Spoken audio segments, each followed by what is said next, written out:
Thank you all for coming today. Before I get started, most of you here know my wife Mary of over 30 years. Thanks for being here. National press may not know Mary Sue as well as our local press does. So over the years, I've often talked about the American dream. I'm extremely fortunate in that I have lived it. It started for me when I borrowed and started scraping together every dollar I could to buy the Westinghouse Gear Division here in Buffalo and move it to Niagara Falls under a new name, Nuttall Gear. I'm proud that we put hundreds of people to work who are still working there today. After selling Nuttall Gear in 1997, I ran for Congress in 1998 up in the Niagara Falls area, knowing that my business experience would benefit the citizens of New York and offer a new perspective in Congress. After being humbled in that race, I spent the next 10 years as an entrepreneur, investing in and helping to stabilize dozens of bankrupt and financially distressed companies, saving and creating hundreds of jobs here in Western New York. In 2007, I was recruited to run for Erie County Executive to turn around the effective bankrupt county. I was elected, and by applying the principles of Lean Six Sigma, turned around the county finances in 18 short months, all the while honoring my campaign pledge to work for $1 a month. One of the many companies I invested in was a small drug development company, Innate Immunotherapeutics, that was working on a unique cure for HIV patients suffering with AIDS. Ultimately, that focus shifted to a treatment for secondary progressive multiple sclerosis, which is one of the deadliest autoimmune diseases known to mankind. My affiliation with this company is why we are here today.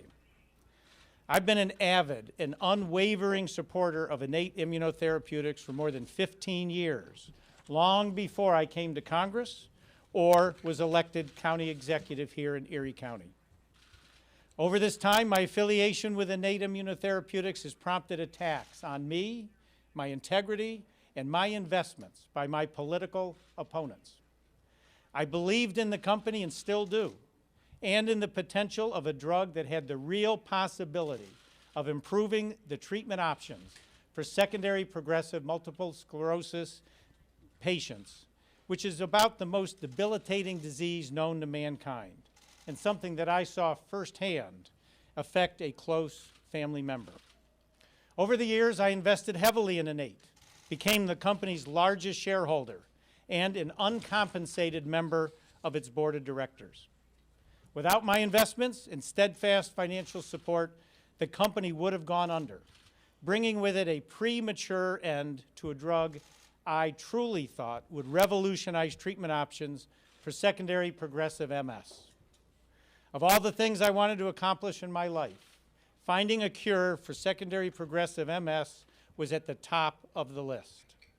After years of blood, sweat, and tears, we firmly believed we were on the verge of a medical breakthrough. Sadly, despite showing great initial promise, the drug was ultimately shown to be unsuccessful, which is a setback for all those suffering from this deadly disease.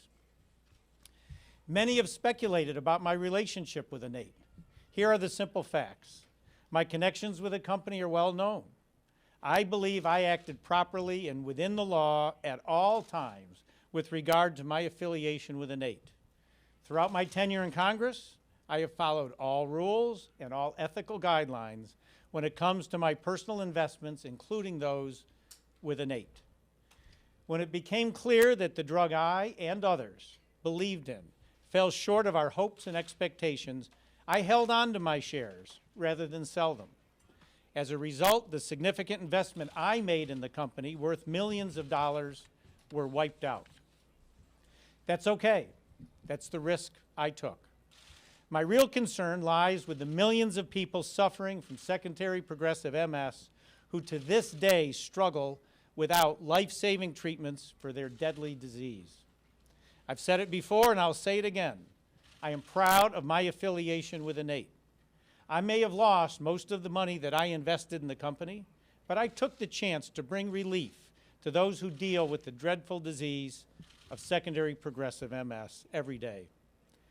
The charges that have been levied against me are meritless, and I will mount a vigorous defense in court to clear my name. I look forward to being fully vindicated and exonerated, ending any and all questions relating to my affiliation with Innate. I've spent the last 10 years in public service as the Erie County Executive and as a member of Congress. I've also spent many years volunteering to give back to my community. Whether it was a member of the Federal Reserve Bank Small Business Advisory Council, member of the Board of Trustees of Kenmore Mercy Hospital, or as a longtime mentor to small businesses at the Center for Entrepreneurial Leadership at SUNY UB. The public knows my dedication to Western New York. Because my focus is to defeat the charges in court, after today, I will not address any issues related to innate immunotherapeutics outside of the courtroom. As I fight to clear my name, rest assured, I will continue to work hard for the people and constituents of the 27th Congressional District of New York, and I will remain on the ballot running for re-election this November. Thank you very much, and have a great night. Congressman, you called it